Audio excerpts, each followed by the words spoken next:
ஹல்லேலூயா, ஹல்லேலூயா. கர்த்தர் நல்லவர். வேதத்திலிருந்து ஒரு வசனத்தை நம்ம எல்லாரும் சேர்ந்து வாசிக்கலாம். எசேக்கியேல் தீர்க்கதரிசன புஸ்தகம் 36வது அதிகாரம் 36வது வசனம்.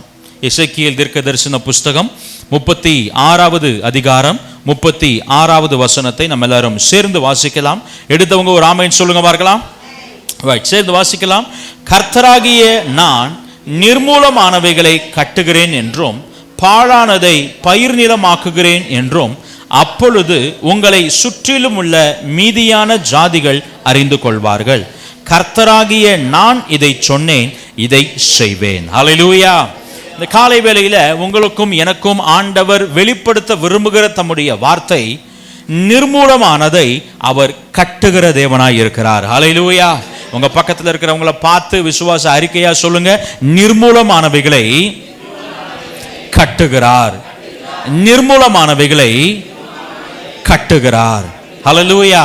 இந்த நிர்மூலமானவைகள் என்றால் என்ன அப்படின்னா, அந்த நிர்மூலமானது அப்படின்றத புரிந்து கொள்வதற்காக சில தமிழ் வார்த்தைகளை, இதுவும் தமிழ் தான், ஆனால் கிளாசிக்கல் தமிழில் இருக்கிறதுனால வழக்கு தமிழில் இருக்கிற 2 வார்த்தைகளை உங்களுக்கு சொல்லிட்டு அப்படி நம்ம தியானிக்க போகிறோம். இந்த நிர்மூலமான அப்படின்ற வார்த்தைக்கு ஆங்கில பதத்தில் ruins என்கிற ஒரு வார்த்தை பயன்படுத்தப்பட்டிருக்கிறது. RUIN. God will rebuild what is ruined அப்படின்னு இங்கிலீஷ் பைபிளில் போடப்பட்டிருக்கிறது. இந்த ruin என்கிற வார்த்தையை எங்க பயன்படுத்துவாங்கன்னா, எது ஒன்று சிதைந்து இருக்கிறதோ, எது ஒன்று சிதலமடைந்து இருக்கிறதோ, அல்லது எது ஒன்று சிதறடிக்கப்பட்டிருக்கிறதோ அவைகளை பார்த்து இந்த வார்த்தைகள் என்ன செய்வார்கள், பயன்படுத்துவார்கள். ஹல்லேலூயா. உங்களுக்கு புரியுறதற்காக சொல்றேன். ஒரு பழைய பங்களா இருக்குன்னு வச்சுக்கோங்களேன், ஒரு பெரிய பங்களா, 2 மாடி பங்களா, 2 மாடி பங்களா. இப்போ அந்த பங்களால யாருமே குடியில்லை, யாருமே அதுல யாரும் அதை பயன்படுத்துகிறது இல்லை, யாரும் அதை பராமரிக்கிறதும் இல்லை. நான் முதல் ஆராதனையில் சொன்னேன், நம்ம வீடுகளை ஒரு நாளைக்கு கூட்டாம விட்டாலே வீடு என்ன செஞ்சிருது, குப்பையாயிருது. 2 மாசத்துக்கு ஒரு தடவை நம்ம ஒட்டடையெல்லாம் அடிக்காம விட்டுட்டோம்னா அங்கங்க அந்த எட்டுக்கல் பூச்சியெல்லாம் வந்து கூடு கட்டி அவர்கள் எவ்வளவாய் ஒடுக்கினார்களோ அவர்களாய் பெருகினார்கள் மாதிரி என்ன செஞ்சிருது, பெருக ஆரம்பிச்சிருது. பள்ளிகள் வர ஆரம்பிச்சிருது, கரப்பான் பூச்சிகள் வர ஆரம்பிச்சிருது. அவைகள் வீடு கட்டி நம்ம வீட்டை நம்ம பராமரிக்கலைன்னா நம்ம வீட்டுக்குள்ள அதுகள் என்ன செஞ்சிருது, வீடு கட்டி குடியிருக்க ஆரம்பிச்சிருது. ஹல்லேலூயா. நல்லா கவனிங்க, ஒரு வீட்டை அதை பராமரிக்க வேண்டிய அளவிற்கு ரெகுலரா தொடர்ச்சியாய் பராமரிக்காவிட்டால் அது சிதைந்து போகும். அது என்ன செஞ்சிடும், சிதைந்து போகும். இது நான் கிளீன் பண்றதை மட்டும் சொன்னேன். இப்போ அந்த வீட்டுக்கு பெயிண்ட் பண்றதா இருக்கலாம், அல்லது அங்கங்க அந்த வீட்டில் சின்ன சின்ன கீறல்கள் வரும் பொழுது அதை சிமெண்ட்டை வச்சு கொத்தி அதை பூசுகிற காரியமா இருக்கலாம், அல்லது அந்த வீடு கொஞ்சம் அப்படியேவும் பலன் இல்லாமல் அது கொஞ்சம் வீக் ஆகும் பொழுது அந்த பலன் இல்லாமல் இருக்கிற காரியங்களை பகுதியை இடிச்சிட்டு மறுபடியும் புதிதாய் கட்டுகிற காரியமா இருக்கலாம். ஒரு வீட்டை கட்டிட்டு, புது வீட்டை கட்டிட்டு ஒரு 50 வருஷம் அதை நீங்க பராமரிக்காம போட்டீங்கன்னா ஆட்டோமேட்டிக்கா அது இடிஞ்சு அது பாழடைஞ்சு ஒண்ணுக்கும் பிரயோஜனம் இல்லாமல் சிதைந்து போகும். என்ன செஞ்சிரும்? ஹல்லேலூயா. அப்ப இந்த நிர்மூலமாக்கப்பட்ட காரியங்களை அப்படின்னா சிதைக்கப்பட்ட காரியங்களை அல்லது சிதைந்து போன காரியங்களை ஆண்டவர் மீண்டும் கட்டுகிற தேவனாய் இருக்கிறார். ஹல்லேலூயா. இந்த காலை வேளையில இந்த வார்த்தையை கேட்கிற தேவனுடைய பிள்ளைகளே, உங்க வாழ்க்கையில எவைகளெல்லாம் சிதைக்கப்பட்டு இருக்கிறதோ அவைகளை எல்லாம் ஆண்டவர் திரும்ப கட்ட விரும்புகிறார். ஹல்லேலூயா, ஹல்லேலூயா. இப்போ உங்க பக்கத்துல இருக்கவங்களை பார்த்து சொல்லுங்க, இந்த புரிதல் இப்போ புரிஞ்சிருச்சா? நிர்மூலமானவைகளை கட்டுகிறார்னா, நிர்மூலமானவைகள்னா எது? எவையெல்லாம் சிதைக்கப்பட்டிருக்கிறதோ, எவையெல்லாம் சிதறடிக்கப்பட்டிருக்கிறதோ அவைகளை ஆண்டவர் மறுபடியும் என்ன செய்கிறார்? கட்டுகிறார். பக்கத்துல பார்த்து சொல்லுங்க, உங்க வாழ்க்கையில நிர்மூலமானவைகளை திரும்ப கட்டுகிறார். ஹல்லேலூயா. இப்ப தேவனுடைய பிள்ளைகளுடைய வாழ்க்கையில இந்த சிதைக்கப்படுகிற சூழ்நிலை, நிர்மூலங்கள் வருமா அப்படின்னு கேட்டா அது வருவதற்கான சாத்திய கூறுகள் இருக்கிறதை நம்ம வேதத்திலிருந்து என்ன செய்ய முடியும்? பார்க்க முடியும். ஹல்லேலூயா. வேதத்தில் அநேக தேவனுடைய பிள்ளைகளை நம்ம பார்க்கிறோம். ஆனால் அவர்கள் தேவனுடைய பிள்ளைகளா இருந்தும் அவர்களுடைய வாழ்க்கையில சில காரியங்களுக்கு, தேவனுக்கு பிரியமில்லாத காரியங்களுக்கு ஏதுவாய் தங்கள் வழிகளை திருப்பினதினால அவர்களுடைய வாழ்க்கை நிர்மூலமாக்கப்பட்டதை நம்மளால பார்க்க முடிகிறது. ஹல்லேலூயா. உதாரணத்திற்கு இஸ்ரவேல் ஜனங்கள் கர்த்தரால் போஷிக்கப்பட்ட ஜனங்கள், கர்த்தரால் அழைக்கப்பட்ட ஜனங்கள், கர்த்தரால் தெரிந்து கொள்ளப்பட்ட ஜனங்கள், கர்த்தரால் முன்குறிக்கப்பட்ட ஜனம் என்று வேதவசனம் சொல்கிறது. ஆனால் சில சூழ்நிலைகளில அவர்கள் தேவனுக்கு பிரியமில்லாத வழிகளில தங்கள் கால்கள் போகும்படிக்கு தங்கள் வாழ்க்கையை திருப்பினது நிமித்தம் அவர்கள் வாழ்க்கை சிதைக்கப்பட்டதை நம்ம பார்க்க முடிகிறது. ஹல்லேலூயா, ஹல்லேலூயா. இஸ்ரவேல் ஜனங்கள் எகிப்துல போய் அங்க இருக்கும் பொழுது நல்லா கவனிங்க, அவர்களுடைய வாழ்க்கை நிர்மூலமாகி இருந்தது. அவருடைய வாழ்க்கை நிர்மூலமாகி இருந்தது. அப்படி நிர்மூலமாகும் பொழுது என்ன நடக்கும் அப்படின்னா, தேவனுடைய தயவை தங்கள் வாழ்க்கையில் இழந்து போவார்கள். ஹல்லேலூயா. ஒருவருடைய வாழ்க்கை நிர்மூலமாகிறது, ஒருவருடைய வாழ்க்கை சிதைந்து போகிறது, ஒருவருடைய குடும்பம் சிதைந்து போகிறது என்றால் அதற்கு காரணம் என்ன அப்படின்னா, தேவ தயவை அவர்கள் இழந்து போகிறார்கள். ஹல்லேலூயா. இங்க இஸ்ரவேல் ஜனங்களுக்கு அதுதான் பிரச்சனை. அவர்கள் எகிப்தில் போய் அடிமைப்பதனப்பட்டு ஒடுக்கப்பட்டதற்கு காரணம் தேவ தயவை அவர்கள் என்ன செய்து விட்டார்கள்? இழந்து போனார்கள். தேவ தயவு நம்ம வாழ்க்கையில் என்ன பண்ணும்? நம்மை பாதுகாக்கும். தேவ தயவு நம்மை போஷிக்கும். தேவ தயவு நம்மை சுகமாக்கும். தேவ தயவு நமக்கு ஆலோசனை சொல்லும். தேவ தயவு நமக்கு தேவையான நன்மைகளினால் நம்முடைய வாழ்க்கை என்ன செய்யும்? நிரப்பும். தேவ தயவு நமக்கு சமாதானத்தை கொடுக்கும். தேவன் எவர் மீது தயவாய் இருக்கிறாரோ அவர்களை கர்த்தர் என்ன செய்கிறார்? ஆசீர்வதிக்கிறார். ஆனா எப்பொழுது என்னுடைய வழிகள், என்னுடைய வாழ்க்கை தேவனுக்கு பிரியமில்லாத வழிகளில் போகிறதோ அப்பொழுது அந்த தேவ தயவை நான் இழந்து விடுகிறேன். யார் இழந்து விடுகிறா? நான். இது ஒரு ஷவர் மாதிரி. ஷவரில் குளிச்ச அனுபவம் நிறைய பேருக்கு ஷவரில் குளிக்கிறதுக்கே பிடிக்காதுன்னு நினைக்கிறேன். எங்கள் வீட்டில் ஷவரில் குளிக்கிற ஒரே ஒரு ஆள் நான் தான். வீடு கட்டுகிறப்ப அதை பிளான் பண்ணி எனக்கு நாம் யூஸ் பண்ணுற பாத்ரூமில் ஷவர் பெருசாக இருக்கணும் அப்படின்னு சொல்லி அதை விரும்பி ஆவலாய் குளிக்கிற ஆள். வீட்டில் என்னை தவிர யாருமே ஷவர் பக்கமே போக மாட்டாங்க. ஹல்லேலூயா. நான் சொல்ல போகிற இந்த விளக்கம் ஷவரில் குளிக்கிறவங்களா இருந்தால் உங்களுக்கு நல்லா புரியும். ஹல்லேலூயா. இப்போலாம் கவனிங்க, வீட்டில் ஒரு ஷவர் இருக்குன்னு வச்சுக்கலேன். பாத்ரூமில் ஒரு ஷவர் இருக்குது. இப்போ அந்த ஷவரில் தண்ணியை நம்ம ஓப்பன் பண்ணிட்டோம்னா அது எந்த பொசிஷனில் டைரக்ஷனில் அதை ஃபிக்ஸ் பண்ணியிருக்கிறாங்களோ அந்த டைரக்ஷனில் அழகாக தண்ணி வந்து என்ன செய்யும்? விழும். இப்போ நிறைய டிசைன்ஸ்லாம் இருக்குது. அதுலேயே வாட்டர் ஃபால்ஸ் மாதிரி விழுகிற ஷவர் இருக்குது, ரெயின் மழை மாதிரி வந்து விழுகிற ஷவர் இருக்குது. இப்போ ஒரு தண்ணி மாதிரி மழை மாதிரி விழுகுன்னு வச்சுங்களேன். இப்போ அந்த மேலே ஷவர்லேருந்து விழுகிற தண்ணீரில் நான் நனைய வேண்டுமே ஆனால் அது விழுகிற டைரக்ஷனில் நான் போய் என்ன செய்யணும்? நிற்கணும். நான் பாத்ரூமில் அந்த மூலையில் ஷவரை திறந்து விட்டுட்டு பாத்ரூமில் இந்த மூலையில் நின்றுக்கிட்டு என்ன தண்ணியே வரல அப்படின்னு கேட்டால் அது நியாயமா? நான் சொல்ற விளங்குதா உங்களுக்கு? இப்போ அடுத்த கேள்வி, நான் அங்கே ஷவரை திறந்து விட்டுட்டு இங்கே வந்து நின்றுட்டு என்ன ஷவர் தண்ணியே வரமாட்டுது அப்படின்னு ஷவர் மேலே குற்றம்னு சொன்னால் ஷவர் மேலேயா குற்றம்? யார் மேலே தப்பு? சத்தமாக சொல்லுங்களேன். தண்ணி எங்கே விழுகுதோ அங்கே நிற்கிற வரைக்கும் தண்ணி என் மேலே என்ன செய்யும்?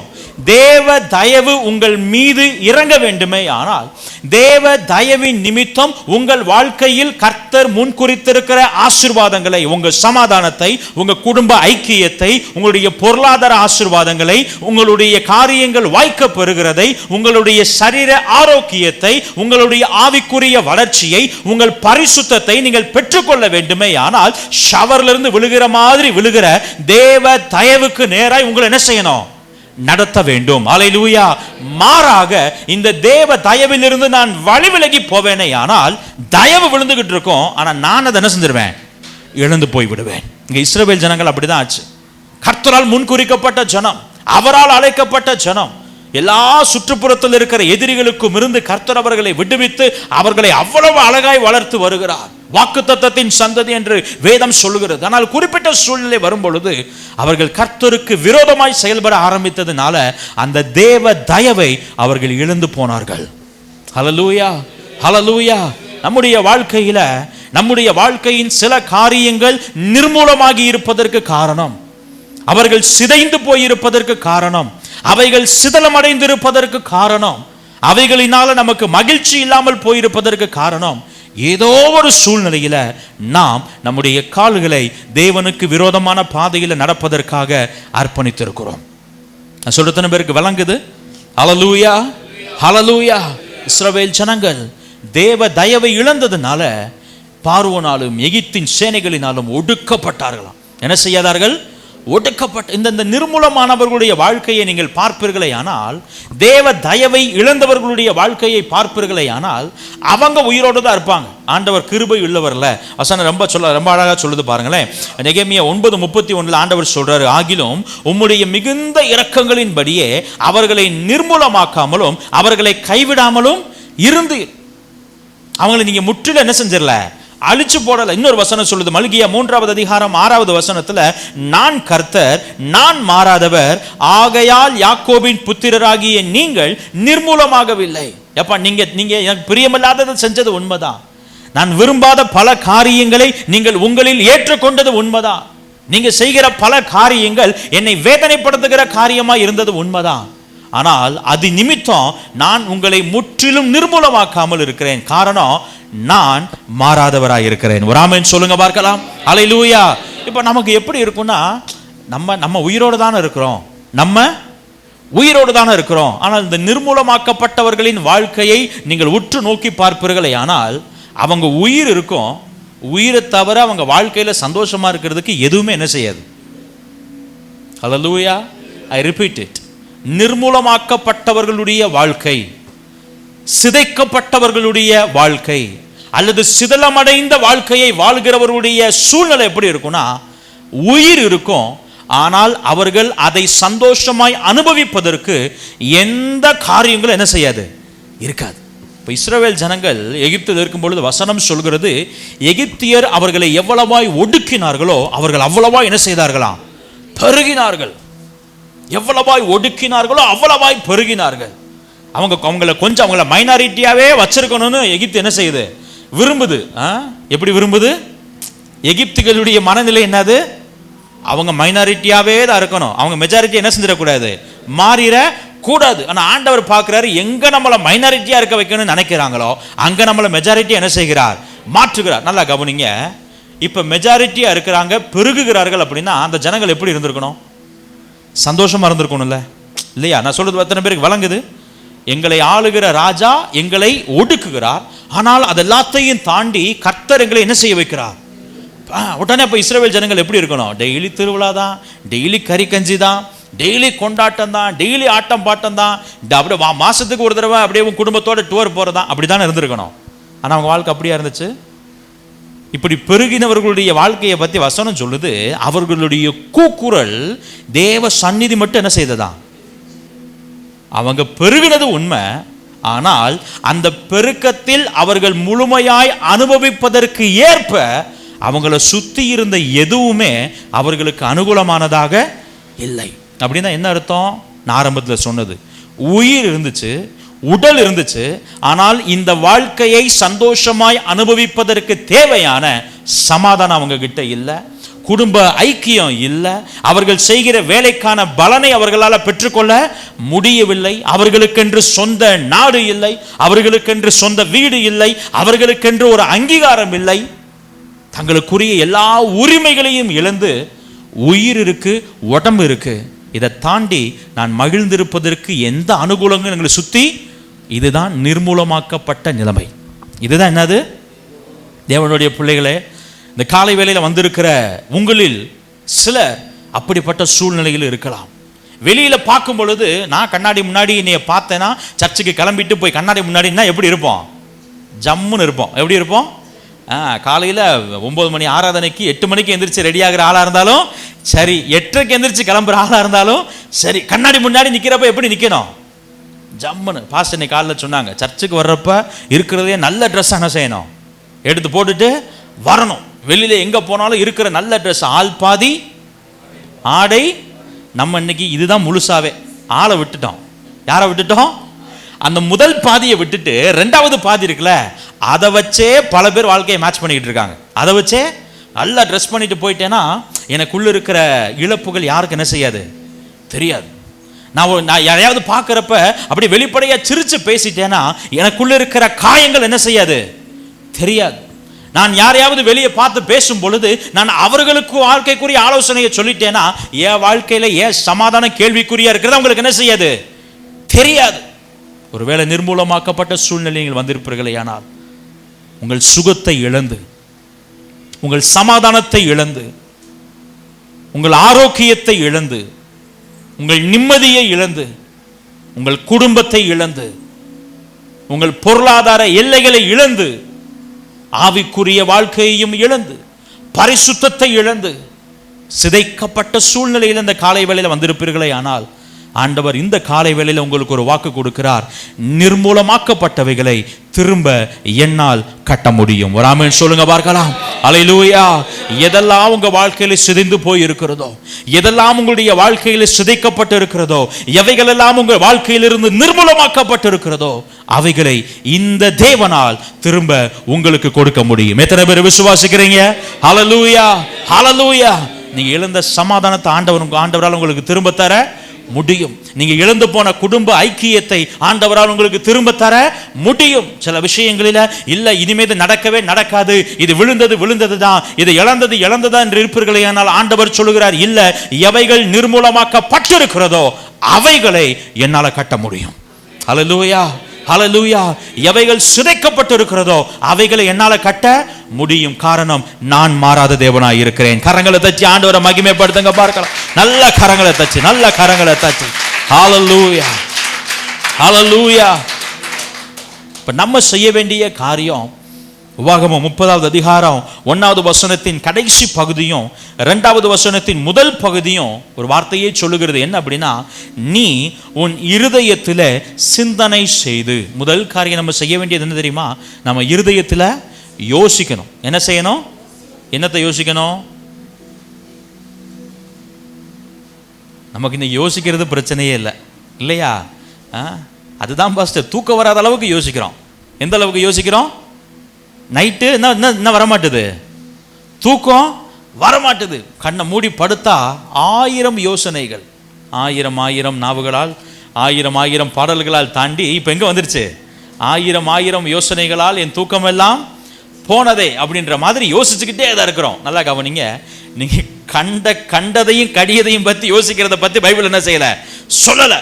நீங்கள் நிர்மூலமாக்கப்பட்ட வாழ்க்கை, உங்கள் நிர்மூலமாக்கப்பட்ட சூழ்நிலை திரும்ப கட்டப்பட வேண்டுமே ஆனால் எங்கே நான் தவறினேன் என்பதை நீங்கள் சிந்தனை செய்ய வேண்டும். எதை யோசிக்கணும்? எங்கே நான் ஹல்லேலூயா. தகப்பனுடைய ஆஸ்திகளை எல்லாம் பிரித்து கொண்டு போன இளையகுமாரனுக்கு தன்னுடைய எல்லாவற்றையும் இழந்த பொழுது அவருக்கு ஒரு சிந்தனை வந்துச்சு. என்ன வந்துச்சு? எங்க அப்பா வீட்டில் எல்லாரும் திருப்தியா சாப்பிட்றாங்களே, நான் ஏன் இப்படி இருக்கிறேன்? எங்க அப்பா வீட்டில் இருக்கிற வரைக்கும் எனக்கு தேவையான சகலவித உயர் ரக உணவுகளும் கொடுக்கப்பட்டுச்சு. ஆனா இங்க பன்றிக்கு போடுகிற தவிட்ட திங்கிறதுக்கு கூட எனக்கு என்ன இல்லை, பெர்மிஷன் இல்லை. ஏன் என் வாழ்க்கை இப்படி மாறிற்று என்பதை அவர் சிந்திக்க ஆரம்பித்தார். பக்கத்தில் வச்சு சொல்லுங்க, சிந்திக்க ஆரம்பிங்க, யோசிக்க ஆரம்பிங்க. ஹல்லேலூயா, ஹல்லேலூயா. நமக்கு வேதனை இருக்குதா இல்லைன்னு சொல்லல, வேதனை இருக்குதா இல்லைன்னு சொல்லல. நம்ம இழந்த சமாதானத்தின் நிமித்தம் நமக்கு ஏற்பட்டிருக்கிற நோவுகளை கர்த்தர் அறிந்திருக்கிறார். நம்முடைய கண்ணீரை கர்த்தர் அறிந்திருக்கிறார். எல்லாரையும் பார்த்து சிரிக்கிறப்போ நம்ம சிரிக்கிறோம், ஆனா தனியா வீட்டுக்குள்ள இருக்கிறப்போ நம்மளால சிரிக்க முடியுதான்னு கேட்டா இல்ல.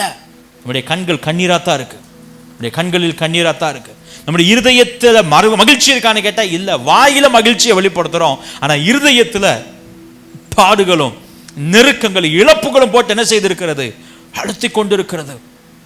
இந்த காலை வேளை நல்லா கவனிங்க. எங்கே நான் தவறினேன் என்பதை முதல்ல நான் என்ன செய்ய வேண்டும், சிந்திக்க வேண்டும். எங்க நான் தப்பு பண்ணினேன், எந்த காரியத்துல ஆண்டவர் விரும்பாத காரியத்திற்கு நான் இடம் கொடுத்தேன், எந்த விஷயத்துல தேவனுடைய சித்தத்திற்கு எதிராய் நான் முடிவெடுத்தேன், எந்த சூழ்நிலையில ஆண்டவர் விரும்பாத காரியங்களை நான் செய்தேன், எந்த இடத்துல ஆண்டவர் வெறுக்கிற வார்த்தைகளை நான் பேசினேன் என்பதை நம்ம என்ன செய்ய வேண்டும், சிந்திக்க வேண்டும். ஒரு ஆமென் சொல்லுங்க பார்க்கலாம். அல்லேலூயா. மீனின் வயிற்றுக்குள்ள போன யோனா, மீனின் வயிற்றுக்குள்ள போன யோனா அந்த மீனின் வயிற்றுக்குள்ள இருந்துகிட்டு ஜெபம் பண்றப்போ சொல்றாரு, கடலின் ஆழங்கள் என் மேல் புரண்டது, ஆனால் அவைகளின் நடுவே நான் கர்த்தரை நினைச்சேன்றார். யாரை நினைச்சாரா? கர்த்தரை எதுக்கு நினைச்சிருப்பாரு நினைக்கிறீங்க? நான் எங்க விழுந்தேன்றதை யோனா என்ன செஞ்சிருப்பாரு?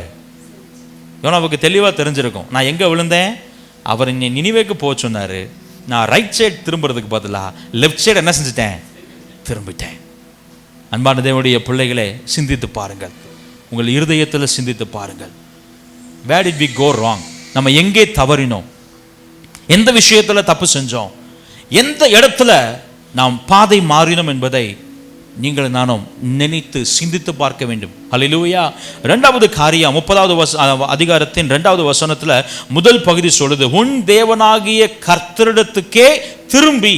உன் தேவனாகிய கர்த்தரிடத்துக்கே. இப்ப நினைச்சா மட்டும் போதாது. இளையகுமாரன் நான் எங்க தப்பு பண்ணேன்றதை யோசிக்க மட்டும் இல்லை, அந்த யோசனையினுடைய விளைவு என்னவா இருந்துச்சு தெரியுமா? அவர் ஒரு முடிவு எடுக்கிறாரு, நான் மறுபடியும் எங்க போறேன்? எங்க அப்பா வீட்டுக்கு. இந்த காலை வேளையில சிதறிக்கப்பட்ட உங்களுடைய வாழ்க்கை திரும்ப கட்டப்பட வேண்டுமே, ஆனால் நீங்க எங்கே தவறினோம் என்பதை நினைப்பதோடு மட்டுமல்லாமல் மறுபடியும் உங்கள் தேவனிடத்திற்கு என்ன செய்யணும்? திரும்ப வேண்டும். விளங்குனக்கு ஒரு ஆமென் சொல்லுங்க பார்க்கலாம். அல்லேலூயா. I assure you, I can challenge you. உங்க வாழ்க்கையில நான் தேவனுடைய ஊழியனாய் சவால் வர முடியும். நீங்கள் உங்கள் வழிகளை ஆராய்ந்து பார்த்து உங்கள் இருதயங்களை திரும்ப தேவனிடத்திற்கு திருப்புவீர்களே, ஆனால் உங்கள் வாழ்க்கையை திரும்ப கட்ட அவரால முடியும். விளங்குனக்கு ஒரு ஆமென் சொல்லுங்க பார்க்கலாம். அல்லேலூயா. ஹல்லேலூயா. வசனம் ரொம்ப அழகா சொல்லுகிறது. உபாகமம் 30வது அதிகாரத்துல 2வது வசனத்துல, உன் தேவனாகிய கர்த்தரிடத்துக்கே திரும்பி. அவரிடத்திற்கே திரும்பி. அவரிடத்திற்கே திரும்பி.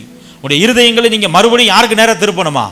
ஆண்டவருக்கு நேரா திருப்பணும். வசனம் சொல்லுகிறது 2 நாளாகமம் 7:14, என் நாமம் தரிக்கப்பட்ட என் ஜனங்கள் தங்களை தாழ்த்தி ஜெபம் பண்ணி என் முகத்தை தேடி தங்கள் பொல்லாத வழிகளை விட்டு திரும்பினால் அப்பொழுது பரலோகத்தில் இருக்கிற நான் கேட்டு அவர்கள் பாவத்தை மன்னித்து அவர்களுக்கு க்ஷேமத்தை கொடுப்பேன், அவர்களுக்கு ஆசீர்வாதத்தை கொடுப்பேன். ஆண்டவர் கொடுக்க விரும்புகிறார். God wants to bless you. உங்களையும் உங்கள் குடும்பத்தையும் கர்த்தர் ஆசீர்வதிக்க விரும்புகிறார். எவைகள் எல்லாம் இடிக்கப்பட்டு இருக்கிறதோ அவைகள் ஆண்டவர் திரும்ப கட்டி எழுப்ப விரும்புகிறார். உடைந்து போயிருக்கிற உங்கள் வாழ்க்கையை, இருதயத்தை ஆண்டவர் உருவாக்க விரும்புகிறார். ஆனால் நீங்களும் நானும் செய்ய வேண்டிய காரியம், நம்முடைய பொல்லாத வழிகளை விட்டு திரும்பி நாம் தேவனுக்கு நேராய் வர வேண்டும். ஒரு ஆமென் சொல்லுங்க பார்க்கலாம். அல்லேலூயா. இன்றைக்கு யோசிச்சு பாருங்க, இன்றைக்கு நிதானிச்சு பாருங்க, ஆண்டவரே நான் எங்க தப்பு பண்ணேன்றதை எனக்கு என்ன செய்யுங்க? புரிய வைங்கப்பா. எந்த விஷயத்துல நான் தவறினேன் என்பதை புரிய வைங்க. எந்த இடத்துல நான் உங்களுக்கு உங்கள் சித்தத்துக்கு விரோதமாய் செயல்பட்டேன் என்பதை எனக்கு புரிய வைங்கன்னு கேளுங்க. ஆவியானவர் நிச்சயம் உங்களுக்கு உணர்த்துவார். அதை உணர்த்தும் பொழுது அதை தேவ சமூகத்தில் அறிக்கையிட்டு மன்னிப்பு கேட்டு மறுபடியும் தேவனிடத்தில் திரும்ப வாருங்கள். ஒரு ஆமென் சொல்லுங்க பார்க்கலாம். அல்லேலூயா. நீங்கள் அப்படி அறிக்கையிட்டு திரும்புவீர்களே, ஆனால் நிர்மூலமாக்கப்பட்டதை ஆண்டவர் கட்ட உண்மையுள்ளவராக இருக்கிறார். அல்லேலூயா. இப்ப நிர்மூலமாக்குனதை திரும்ப ஆண்டவர் கட்டும் பொழுது ஒரு மனிதனுடைய வாழ்க்கையில் அது எப்படி வெளிப்படுகிறது, எப்படியெல்லாம் ஒரு வாழ்க்கையை ஆண்டவர் கட்டுகிறார் என்பதை மாத்திரம் நம்ம சுருக்கமாய் தியானித்து முடிக்கலாம். முதலாவது காரியம், உபாகமம் 30வது அதிகாரம் 3வது வசனம் சொல்கிறது, உன் தேவனாகிய கர்த்தர் உன் சிறையிருப்பை திருப்புகிறார். ஹல்லேலூயா. ஹல்லேலூயா. முதலாவது காரியம், கர்த்தர் ஒரு மனிதனின் நிர்மூலமான வாழ்க்கையை கட்டுவாரேயானால் அவனுடைய சிறையிருப்பை அவர் திருப்புகிறார். ஹல்லேலூயா. God will release you from your captivity. உங்கள் அடிமைத்தனத்தில் இருந்து உங்களை கட்டி வைத்திருக்கிற, உங்களை ஒடுக்கி இருக்கிற, உங்களை முடக்கி போட்டு இருக்கிற எல்லா காரியங்களிலும் இருந்து ஆண்டவர் உங்களை விடுவிக்க உண்மையுள்ளவராக இருக்கிறார். ஹல்லேலூயா. ஹல்லேலூயா. தமிழ்ல ரொம்ப அழகான ஒரு டேர்ம் இருக்கு, சூழ்நிலை கைதி. சூழ்நிலை சில அந்த வார்த்தையினுடைய அர்த்தம் என்ன அப்படின்னா, சில நேரங்களில் நாம் சில காரியங்களை செய்ய வேண்டும் என்று விரும்புவோம், ஆனால் நம்மளால செய்ய முடியாது. நம்முடைய விருப்பம் அப்படி இருக்கும், நம்ம அதை செய்யணும்னு நினைப்போம், ஆனால் சூழ்நிலை நம்மளை அதை செய்வதற்கு அனுமதிக்காது. இந்த காலேஜில் எங்கேயாவது தப்பு பண்ணி மாட்டிக்கொண்ட பிள்ளைங்க இருப்பாங்கல்ல, அவங்களுக்கு என்கொயரி வைப்பாங்க. அப்படி என்கொயரி வைக்கும் பொழுது அவருடைய பெற்றோர்களை அழைத்து விடுவார்கள், கூப்பிட்டு விடுவாங்க. அந்த பெற்றோர்களும் போய் ஆஃபீஸ் ரூமில் நிற்பாங்க. தப்பு பண்ண அந்த ஸ்டூடெண்ட்டும் ஆஃபீஸ் ரூமில் நிற்கணும். அந்த காலேஜில் அல்லது அந்த ஸ்கூலில் இருக்கிற அந்த குறிப்பிட்ட கமிட்டி அதுக்குன்னு இருப்பாங்க, டிசிப்ளின் கமிட்டி. அவங்க வந்து என்கொயரி பண்ணுறப்போ அந்த பிள்ளையை இல்லாத கேள்வியில் என்ன செய்வாங்க, கேட்குறப்போ அந்த பெற்றோர் என்ன செய்யணும், அமைதியாக இருக்கணும். காரணம், தான் பெற்ற பிள்ளை செய்த தவறு நிமித்தம் இப்படி ஒரு சூழ்நிலை என்ன செஞ்சிருக்கு. எந்த பிள்ளைக்கும் எந்த பெற்றோருக்கும் தன்னுடைய பிள்ளை வேறொருவரால் திட்டப்படுவதையோ அல்லது அடிக்கப்படுவதையோ ஏற்றுக்கொள்ளவே முடியாது. ஆனால் இந்த சூழ்நிலை இருக்கு பார்த்தீங்களா, நான் சொன்ன இந்த சூழ்நிலையில் மூன்றாவது நபர் தன்னுடைய பிள்ளையை திட்டுகிறதும் தன்னுடைய பிள்ளையை கண்டிக்கிறதையும் பார்த்தாலும் இந்த பெற்றோரால் எதுவுமே செய்ய, சூழ்நிலை கைதி. சொல்லுங்க, சூழ்நிலை கைதி. பல சூழ்நிலைகள் நம்மை கைதிகளாக்கி வச்சிருக்கு. நம்மளை எப்படி வச்சிருக்குது? பாருங்க, அந்த வார்த்தை கூட கரெக்டாக ஆப்டா ஃபிட் ஆகுது பாருங்க. சிறைப்பட்டு ஒரு சிறையிருப்பை திருப்பி, சிறைக்குள்ள இருக்கிறவங்களை என்னன்னு சொல்லுவோம்? கைதிகள். சிறைக்குள்ள இருக்கிறவங்க யாரு? கைதிகள். பல சூழ்நிலைகள் நம்மை கைதிகளாய் மாற்றி வைத்திருக்கிறது. நம்முடைய சுயாதீனத்தை அவைகள் தடுத்து வைத்திருக்கிறது. நம்ம விரும்புகிறத பேச முடியல, நம்ம விரும்புகிறத சாப்பிட முடியல, நம்ம விரும்புகிற காரியங்களை நம்மளால் செயல்படுத்த முடியவில்லை. காரணம், நாம் சிறைப்பட்ட சூழ்நிலையில் இருக்கிறோம். வேதத்தில் அன்னாளை குறித்து நம்ம பார்க்கிறோம். வசனம் சொல்லுகிறது, கர்த்தருடைய வார்த்தை அன்னாளுக்கு உண்டான பிறகு பின்பு அவள் துக்கமுகமா இருக்க. அப்ப அதுக்கு முன்னாடி அவங்க எப்படி இருந்திருக்கிறாங்க? அப்ப அந்த துக்க முகம் அன்னாளுடைய மூஞ்சில் இருப்பதற்கு காரணம் என்ன? அவர்களுடைய தேவை இன்னும் சந்திக்கப்பட. நல்லா கவனிங்க. இப்ப அந்த தேவை, எனக்கு ஒரு பிள்ளை வேணும், என்கிட்ட பிள்ளை இல்லைன்ற ஒரு காரியம் அன்னாளுடைய மூஞ்சிலிருந்து, முகத்திலிருந்து சிரிப்பு என்ன செஞ்சிருச்சான்? எடுத்துருச்சு. அந்த முகம் சிரிக்கிற முகமாய், அந்த முகம் மலர்ந்த முகமாய் இல்லாமல் என்ன முகமா இருந்துச்சா? துக்க முகம். என்னவா இருந்துச்சு? நம்ம பல நேரங்களில் சொல்றோம்ல, நானும் சந்தோஷமா சிரிச்சுதான் இருக்கணும்னு நினைக்கிறேன் பாஸ்டர், ஆனா சிரிக்க முடியல. இன்னும் நிறைய பேர் சொல்றதை கேட்டிருக்கேன், இதை நினைச்சா என்னால நிம்மதியா ஒரு வாய் சோறு கூட என்ன செய்ய முடியல, சாப்பிட முடியல. சில காரியங்களை நீங்களும் நானும் செய்ய விரும்புகிறோம், ஆனால் நம்மிடத்தில் இருக்கிற பொருளாதார குறைவு நிமித்தம் நம்மளால் அதை செய்ய முடியல. விரும்புகிறோம், ஆனால் செய்ய முடியாமல் முடக்கப்பட்டு கைதிகளாக இருக்கிறோம். அல்லேலூயா. உங்கள் வாழ்க்கையை தேவன் திரும்ப கட்டுவாரே ஆனால், நிர்மூலமாக்கப்பட்டதை தேவன் திரும்ப கட்டுவதற்கு நீங்கள் உங்களை அர்ப்பணிப்பீர்களே ஆனால், அப்படிப்பட்ட சிறையிருப்புகளில் இருந்து ஆண்டவர் உங்களை விடுவிக்க உண்மையுள்ளவராக இருக்கிறார். அல்லேலூயா, அல்லேலூயா. ஆனால் தேவ சமூகத்தில் தன்னை போய் தாழ்த்தும் பொழுது, தேவ சமூகத்தில் தன்னை போய் அர்ப்பணித்த பொழுது கர்த்தருடைய வார்த்தை உண்டாயிற்று. வசனம் சொல்கிறது, அது வரைக்கும் அன்னாளை சிறைப்படுத்தி வைத்திருந்த அந்த துக்க முகம் அவளை விட்டு நீங்கிற்று. அதற்கு பின்பு அன்னாள் துக்க முகமாய் இருக்கவில்லை. ஒரு ஆமென் சொல்லுங்க பார்க்கலாம். அல்லேலூயா. எவையெல்லாம் உங்களை சிறைப்படுத்தி வைத்திருக்கிறதோ, உங்களை அடிமைப்படுத்தி வைத்திருக்கிறதோ, சில பழக்க வழக்கங்களா இருக்கலாம், என்னவா இருக்கலாம், சில பழக்க வழக்கங்களா இருக்கலாம், எதுவாக இருந்தாலும் ஆண்டவர் உங்களையும் என்னையும் சுயாதீனர்களாய் படைத்திருக்கிறார். ஒரு ஆமென் சொல்லுங்க பார்க்கலாம். அல்லேலூயா.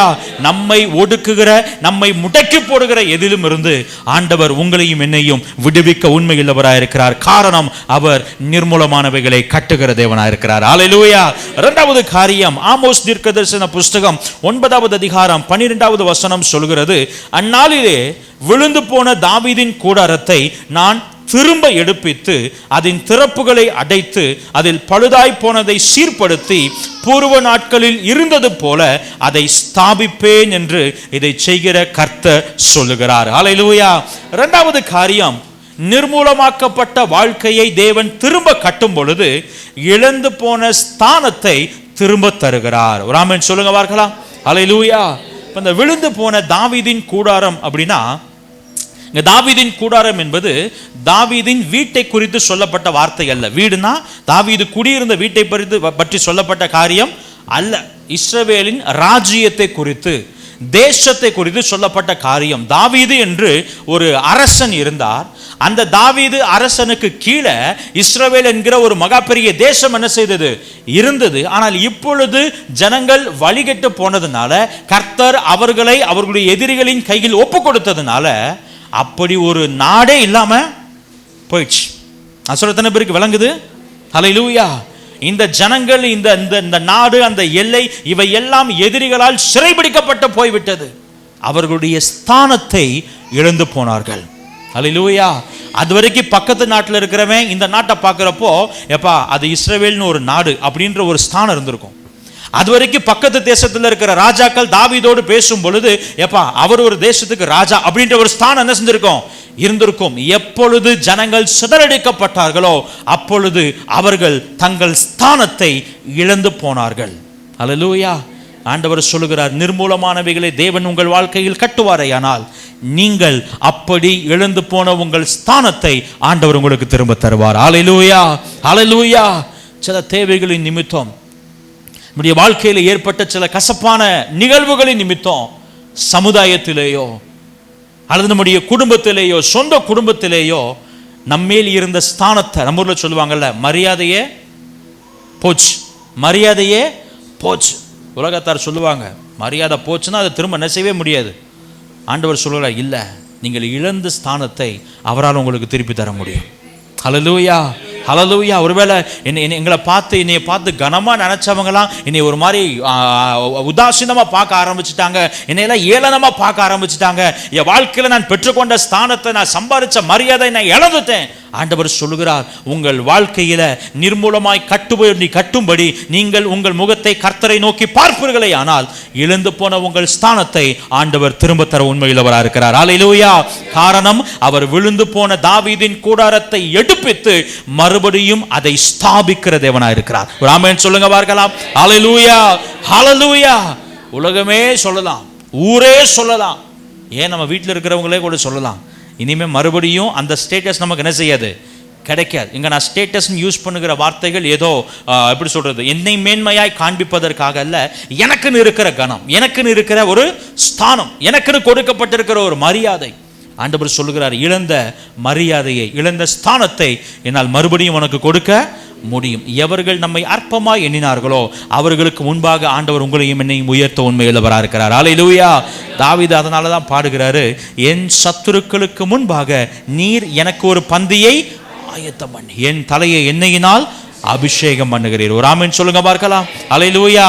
காரணம், அவர் உங்கள் மீது என் மீது அன்பாய் இருக்கிறார். உடைந்த நம்முடைய வாழ்க்கையை அவரால் கட்ட முடியும். விசுவாசிக்கிறீங்களா?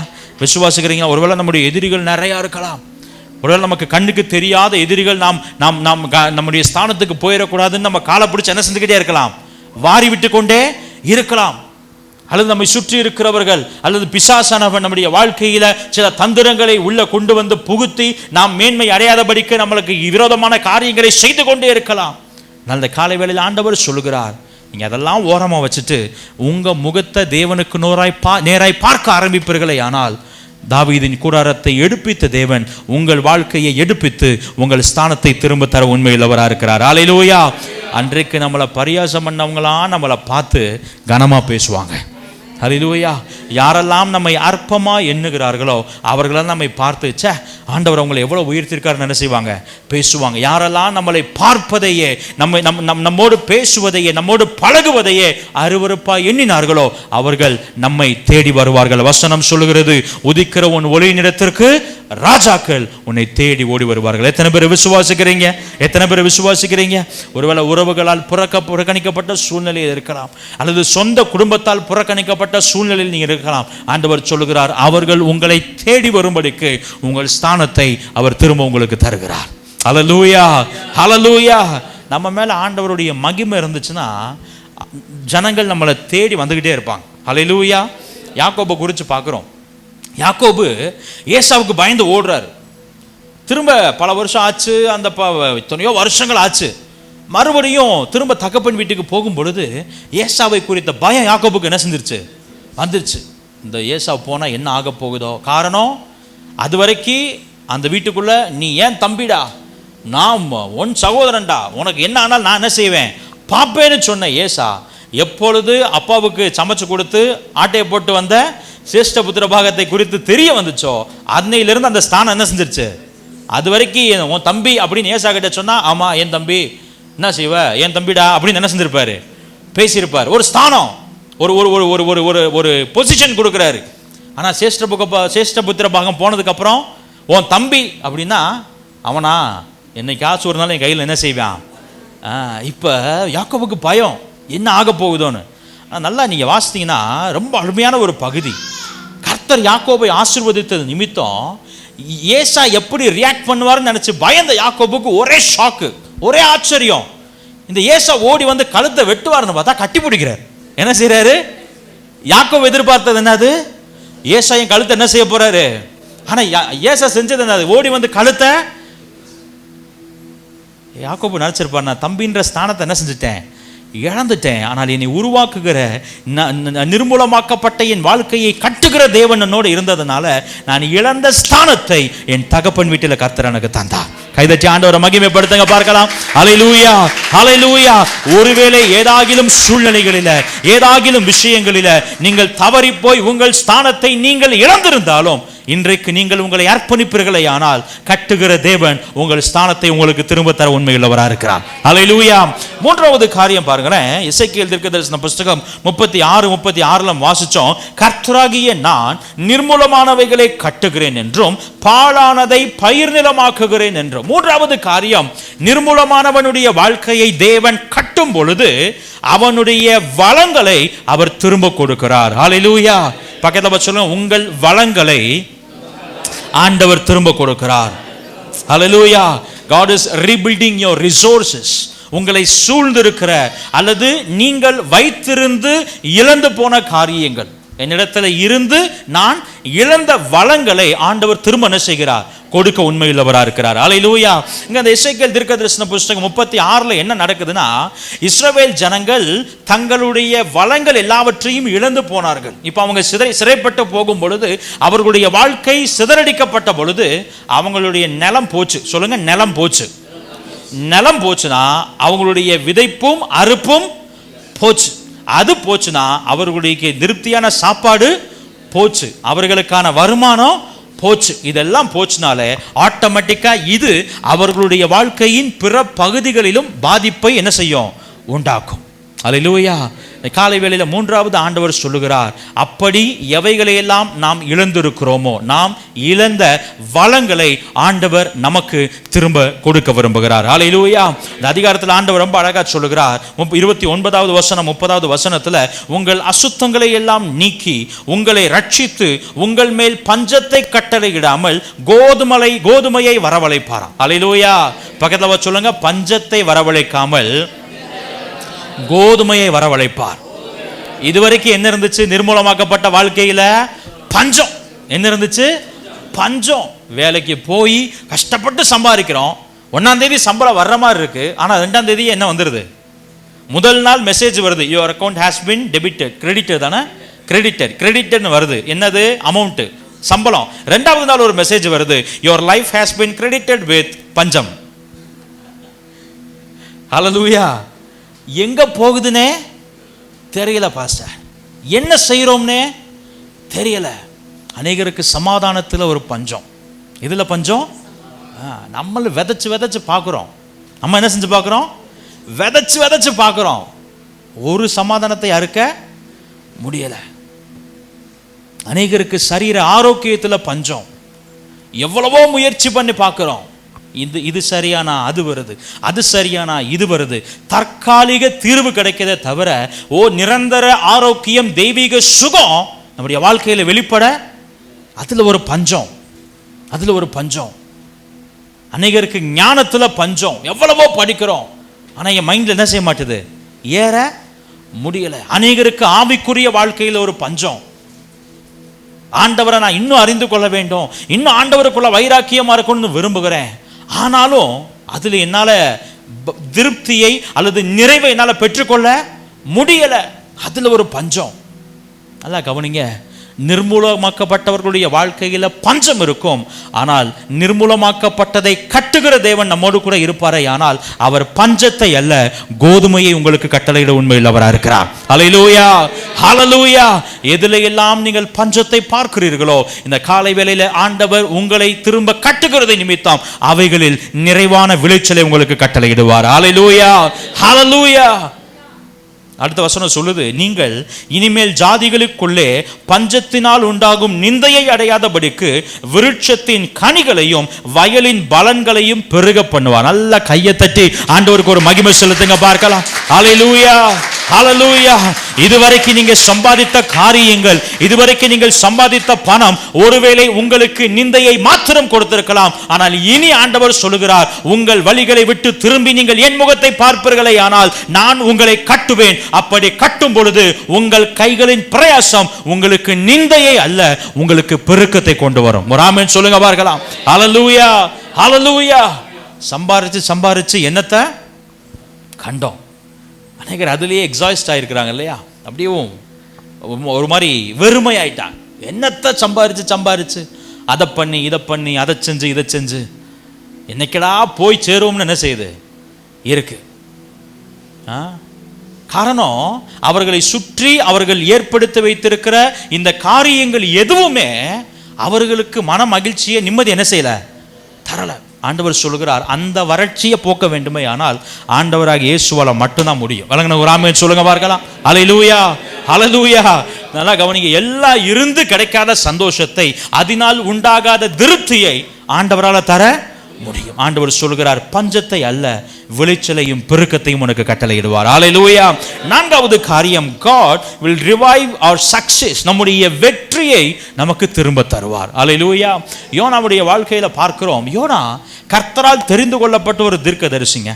நான் அந்த பகுதியை மறுபடியும் தியானிக்கிறப்ப இந்த செய்திக்காக ஆயத்தம் பண்ணும் பொழுது இப்படி யோசித்தேன்.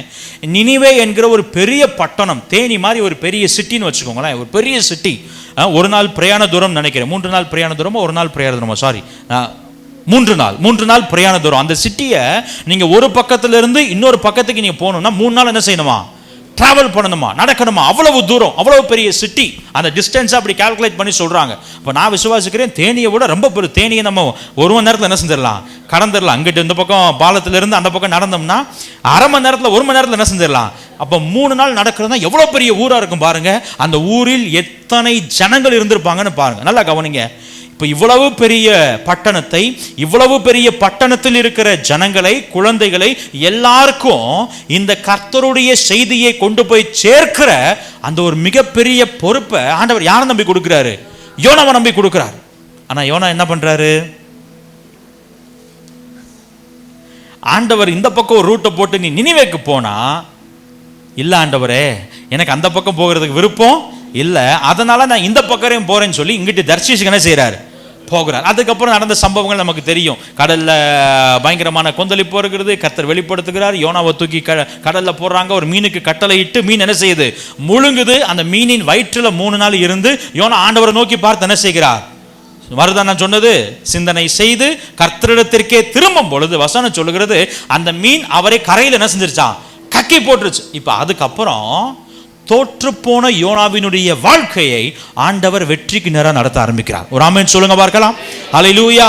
எந்த பொறுப்பிலிருந்து, எந்த ரெஸ்பான்சிபிலிட்டியிலிருந்து அவர் விலகி போய் அந்த ரெஸ்பான்சிபிலிட்டியை நிறைவேற்ற முடியாமல் அவர் ஃபெயிலியராய் தோற்று போனவராய் இருந்தாரோ, அதே பொறுப்பை அவர் மூலமாகவே நிறைவேற்றி யோனாவை ஒரு சக்சஸ்ஃபுல் ப்ராஃபட் ஆண்டவர் மாற்றினார். கைதட்டி ஆண்டவர் மகிமைப்படுத்துங்க பார்க்கலாம். ஹல்லேலூயா, ஹல்லேலூயா.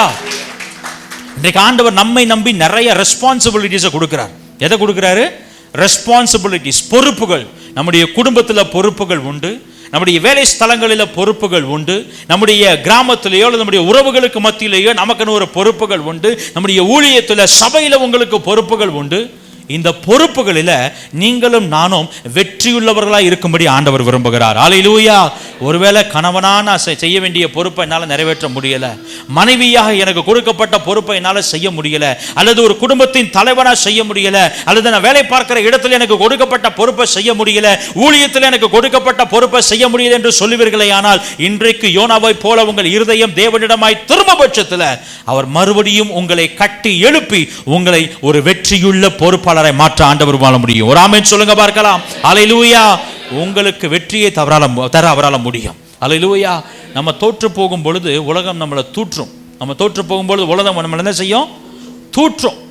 அவங்களை நம்பி இந்த பொறுப்பை கொடுத்து அவங்க என்ன செய்யலை, சரியா செய்யலை. இவங்களை நம்பி இந்த வேலையை கொடுத்தோம், இவ்வளோ பெரிய காரியத்தை அவங்களை நம்பி செஞ்சோம், ஆனால் அவங்க அதுக்கு என்ன செய்யலை, உண்மையா இல்லை. அவங்க அதை செஞ்சிருவாங்க, எப்படியாவது முன்னேறிடுவாங்கன்னு சொல்லி ஒரு காரியத்தை உதவியாக செஞ்சோம், ஆனால் அவங்க அதை சரியாக பயன்படுத்திக்க இல்லை, தூற்றும். ஆனால் யோனா பாருங்க, எப்பொழுது தேவனுக்கு தேராய் தன்னுடைய முகத்தை திருப்பி கர்த்தரால் உயர்த்தப்பட்டு ஒரு வெற்றியுள்ள ஊழியக்காரராக மாறினாரோ, அப்பொழுது நான் விசுவாசிக்கிறேன் மொத்த நினிவே பட்டணமே யோனாவுக்காக ஆண்டவருக்கு நன்றி செலுத்திருக்கோம். ஹல்லேலூயா. இப்போ யோனாவுக்கு இது தெரியாது, அதுதான் கதை. யோனாவுக்கு இது என்ன செய்யாது, யோனா சொல்ல வேண்டியதை சொல்லிட்டு அவர் பட்டணத்தை விட்டு தூரமா போய் ஒரு மலையில உட்காந்து பார்க்கிறாரு. எப்படா ஆண்டவர் சொன்னது போல மேல இருந்து நெருப்பு விழுகும், இந்த பட்டணத்தில் இருக்கவங்க எப்படா அழிஞ்சு போவாங்கன்னு என்ன செஞ்சுக்கிட்டு இருக்கிறாரு, பார்த்துக்கிட்டு இருக்கிறாரு. ஆனா பட்டணத்துல ஒரு சம்பவம் நடக்குது. என்ன சம்பவம் தெரியுமா, ஜனங்கள் ரெட்டுடுத்தி தேவனை நோக்கி பார்த்து ஜனங்கள் அவர்களை பாவங்களை மன்னித்து அவர்கள் என்ன செய்தார், உயிரோட வைத்தார். நல்லா கவனிங்க. யோனா மலை மேல இருந்து பார்க்கிறப்ப என்ன இன்னும் அவங்க அழியலன்னு பார்க்கிறாரு. ஆனா இந்த ஊர்ல இருக்கிற ஜனங்கள் எல்லாம் தங்களை கர்த்தர் காத்தது நிமித்தம் எப்படி தெரியுமா நினைச்சிருப்பாங்க, ஆண்டவரே எங்களுக்காக நீர் அனுப்பின யோனா என்கிற தீர்க்கதரிசிக்காக உமக்கு ஸ்தோத்திரம். நான் சொல்ல எத்தனை பேருக்கு வழங்குது? ஹல்லேலூயா. யோனாக்களே, நமக்கு இது என்ன செய்யாது, கேட்காது. நமக்கு இது என்ன செய்யாது? கர்த்தர் நிர்மூலமாக்கப்பட்ட உங்கள் வாழ்க்கையை கட்டுவாரே ஆனால் உங்களை குறித்து ஜனங்கள் உங்கள் வெற்றியை குறித்து மகிமையாய் பேசுவார்கள். அல்லேலூயா. உங்கள் மூலமாய் கர்த்தர் அவர்களுடைய வாழ்க்கையில செய்கிற உங்களுக்காக தேவனை அவர்கள் ஸ்தோத்தரிப்பார்கள். காரணம், உங்களுக்கு ஆண்டவர் வெற்றியை கொடுக்க முடியும். எத்தனை பேர் ஆமென் சொல்றீங்க? அல்லேலூயா, ஹல்லேலூயா. நீங்கள் உங்கள் பொல்லாத வழிகளை விட்டு திரும்பி தேவனிடமாய் திரும்புவீர்களே ஆனால், தேவனை நோக்கி பார்ப்பீர்களே ஆனால், நிர்மூலமானவைகளை அவர் கட்ட உண்மையில் அவராக இருக்கிறார். ஹல்லேலூயா, ஹல்லேலூயா. 4 காரியங்களை சொல்லியிருக்கிறேன். முதல் காரியம், நம்முடைய சிறையிருப்புகளில் இருந்து நம்மை திருப்புகிறார். 2வது காரியம், நம்முடைய ஸ்தானத்தை நமக்கு திரும்ப தருகிறார். 3வது காரியம், நம்முடைய வளங்களை நமக்கு திரும்ப தருகிறார். 4வது காரியம், நம்முடைய வெற்றியை அவர் திரும்ப தருகிற தேவனாய் இருக்கிறார். எத்தனை பேர் அர்ப்பணிக்கிறீங்க? ஆண்டவரே, என் வாழ்க்கை நிர்மூலமாகி கிடக்குப்பா, என் வாழ்க்கை செதஞ்சு போய் சிதறடிக்கப்பட்டு கிடக்குதுப்பா, என்னை மறுபடியும் கட்டுவீராகன்னு கேட்போமா? கண்களை மூடி ஆண்டவரை நோக்கி பார்க்கலாம்.